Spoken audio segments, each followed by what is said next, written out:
Hello everyone and welcome back to the Star Fox Adventures playthrough. Today we're going to be, rescuing Prince Tricky like his mother asked him to.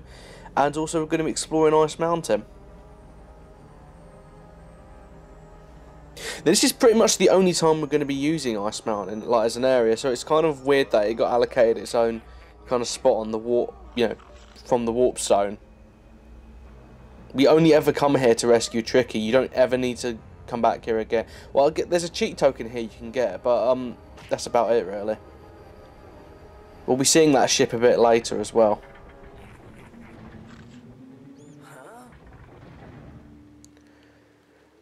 Just to emphasise that the Sharp Claw were dicks, they were in fact beating Tricky back there. And the first time you see that, you're like, wow, well, they're dicks. But then when we start hanging out with Tricky, you start to empathise with them a little bit. It's the reappearance of the barrel from earlier with Crystal.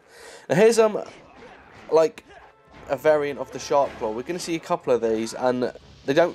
To be honest, like while some variants are cool, like the blue one, like these blue ones, they don't really change much in terms of strategy. The only one that really changes is there's a green one with a shield who's on the box art, who you only really see in the Volcano Force Point. That's about it really.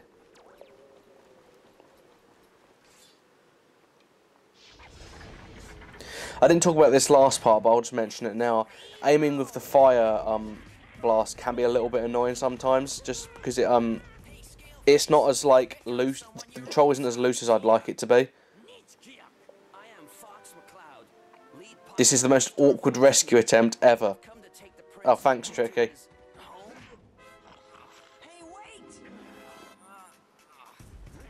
Fuck. Now this bit is awesome, and there's a fuel cell there if you want to get that as well. We'll be needing those next part. I love how the Snowhorn were just watching there. If you just saw them in the corners, that was really strange. But like this is one of my favourite parts of the game.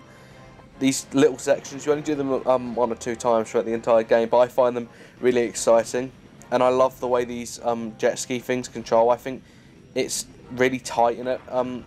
It's like really tight, and I think it controls just fine. The only problem is the collision detection can be a little bit wonky sometimes. Like sometimes you'll just barely touch something and you'll just like come to a dead stop, and that can be a little bit annoying. Now the point of this section is to get ahead of the Sharp Claw that you're racing against and just beat them to the finish. You can, however, do it another way. You can't, as you saw, if you crash into them, you cause some damage. If you destroy them, then you kind of win by default, and you just have to get to the finish line. I find that method a lot more fun, because if you don't know what you're doing, getting in front of them can be a little bit of a pain in the arse. I recommend cutting through the trees and out there. Although, like I said, the collision detection can lead you to like crash for a complete no fucking reason. Slowest fall ever. How did Tricky get down here, just out of interest?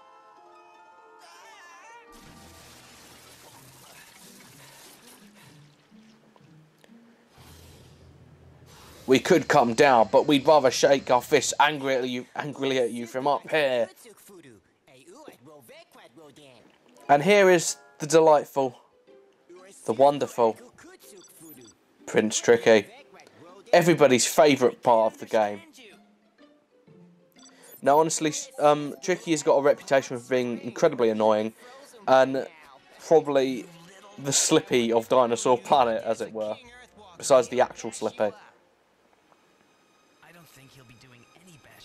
Honestly, I don't really mind Tricky that much. Like he's kind of like Navi in the sense that people really hate him, but I'm kind of indifferent to it. Like he can be a little bit annoying, particularly because of a feature we're going to see in a second. But honestly, I don't find him as a character. He's a little bit boring, and he has no real development, as it were. But as a gameplay thing, he's okay. But the game wouldn't have been any better or worse for him not being there. It would just kind of been the same for me, really. The only thing I would change is these little annoying sections where we're having to feed Tricky to get him to do things, but to feed him, we're going to have to basically collect these little mushrooms, or grub tubs, as it were. You can find them kind of anywhere really, or you can buy them from the shop. The process of feeding him is basically this cutscene over and over again, so that's something I'm going to try and cut out later in the game. Again, like I said about the bomb spores or the scarabs, always make sure you have some. Even if you've got like 11, bring it up to 15, because on the off chance you run out, you're really going to suffer for it, and finding them can be a huge pain in the arse then. And Tricky's basically, what the point of Tricky is, he's kind of like a tool in the game. I mean, both in personality wise and in the gameplay sense. I always used to imagine, by the way, people, when he did that, yeah, like, because he's standing there if the gate just closed, and that was the end of the game for Fox. He couldn't get out and he died.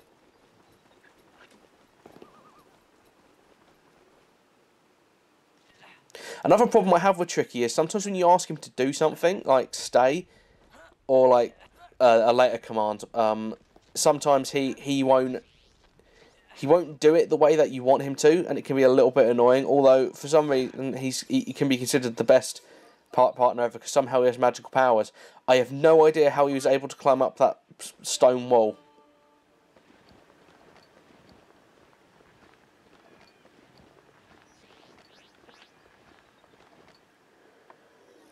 Yeah, that's another one of Tricky's power-ups. He can actually tunnel through those, tunnel through tunnels and let you kind of follow him behind him. And he's just going to run away. And hopefully the Sharp Claw will kidnap him again, and we won't have to rescue him.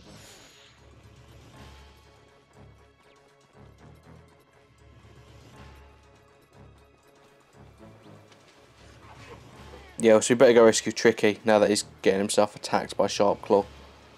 I can tell our time with Tricky is going to be just delightful.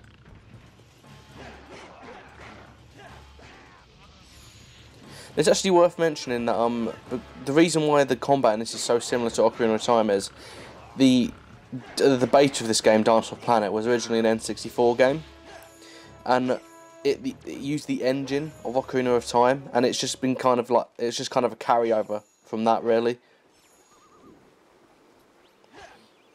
Although personally I find the Ocarina of Time combat system a little bit tighter, though I think that's a lot to do with the N64. I don't know, I feel like there's a lot more room for error in it, really, in this. Okay, I'm sorry. Hey, Fox, if ever you need me to come back, you just use my heal command, and I'll be right Or, Tricky, I don't know, you could just not run away, I guess. Now eat your food. I love the fact that I'm in that animation of me feeding Tricky. It is just like a small it's basically the small image from the menu of the grub tub and it going into Tricky's mouth.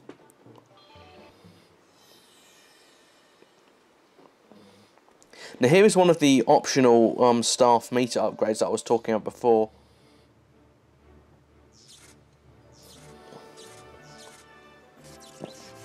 They're pretty useful. I find them especially useful for a power-up we're going to get a lot later in the game, and you kind of need to use it a lot and in quick succession. So like, it's worth getting the meter upgrades just for that, because if you don't, I've never not got them.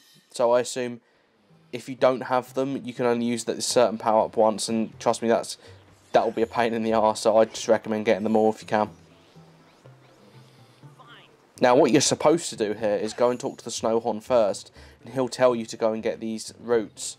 But because I already know that I have to do that, I'm just going to skip that cutscene.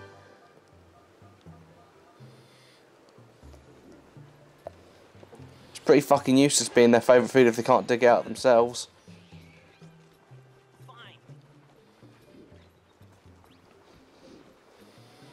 Yeah, there's only 2 around here, so you just need to get these 2.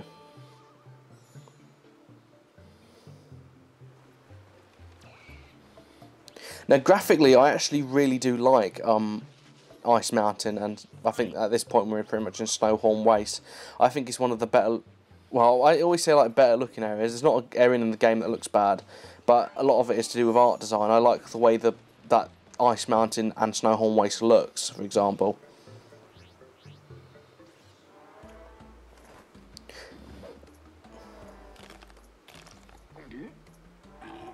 That's better. I tell you, Charming. woman, I'll help you out. Now, don't quote me on this because I'm not too sure, but I think that most of the Snowhorn voices are done by Chris Sutherland, who's one of the By collecting kind of stars, higher ups at Rare. you'll be able to buy many useful items.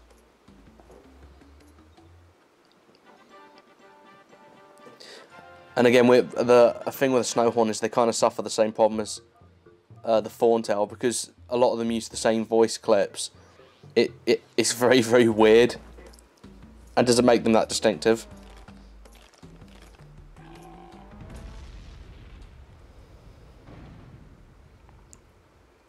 If anything, I do like the designs and the fact that they're pretty much the most normal animals we're going to get in this entire game when compared to, you know, dinosaurs.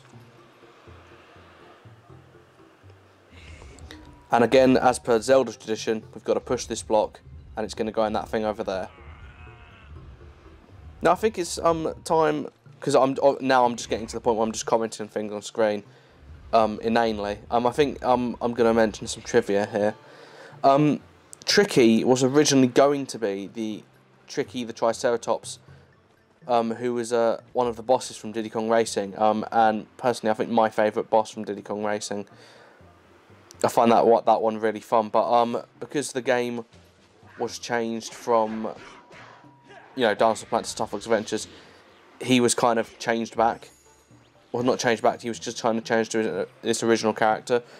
But he has exactly the same name, and he's still the exact same dinosaur, so they didn't really change that much. Now, the concept of having a dinosaur as a little friend is something that, again, that was a carryover from Dinosaur Planet, because the point of that game was you were going to play as Saber and Crystal, who are brother and sister. And the gameplay is very, very similar to this. Even the combat, like I said before, is very similar. But you're going to be able to control both characters and swap between them, basically. And they were both going to have like their own little dinosaur friends. I think Crystal had like a pterodactyl, and Saber had a Triceratops, like something like Tricky. And to be honest, like, I like the idea of that better than what we got in Adventures. But like I said last part, Adventures isn't bad. It's just the promise of what could have been is a lot more tantalising than what we actually got. I think I'd be confident saying a good 75% of the ideas in this are just carryovers from Dinosaur Planet.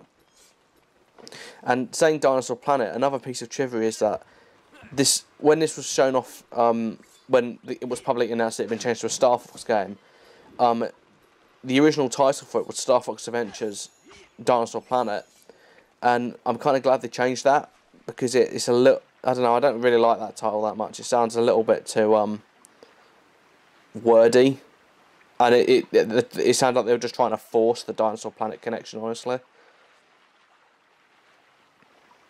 But again, like I said before, people like to complain about the game just because it's too different from the other Star Fox games. I think what's important here is it doesn't matter if it was different, but if the game was good, and the game is perfectly solid, it controls fine, the story's okay, it's just some of the cut elements and the fact that it's a Star Fox game, quote unquote, is I think what really riles people about the game. Like when this came out, it had a lot of critical acclaim, mostly for its graphics and presentation.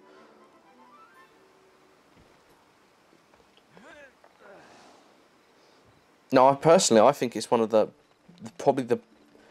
think I'd be pretty confident saying it's probably the best looking game on the GameCube, for me at least, in terms of its colour palette and everything. I think it's the best looking game on it. Oh, I guess next to Metroid Prime, actually. Now, what I'm doing here is, I'm supposed to be getting a bit of sequence breaking here. Not like a proper professional speedrunner sequence breaking, more doing it so I don't have to later. I'm actually gathering scarabs to buy the Firefly Lantern, because we're going to need it in a minute. However, I'm just getting it now just because it means we can just go into the next part without having to exit. Basically, what I'd have to do is, if I didn't get this, I'd have to go into the area, then exit it again to come and get it. So it's worth just getting it now, just so I can just do the next area without having to disrupt the flow, as it were.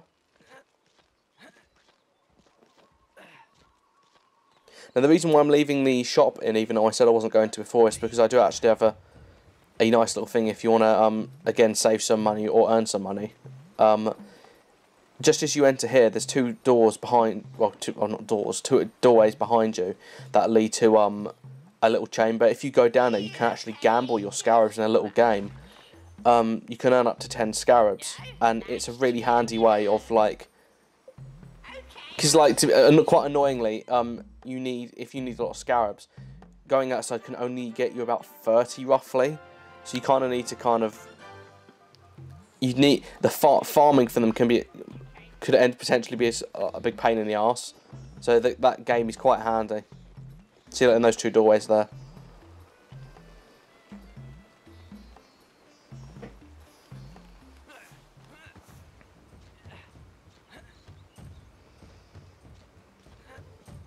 That climbing animation is amazing. I love that. It's such like an over the top animation. I don't know. I can't help respect a character who has such confidence to look like that when he climbs. Look, that's mission accomplished, people. That's the end of the Star Fox Adventures playthrough. Contact General Pepper so we can get paid. She is gonna be okay, isn't she? Well, apparently not.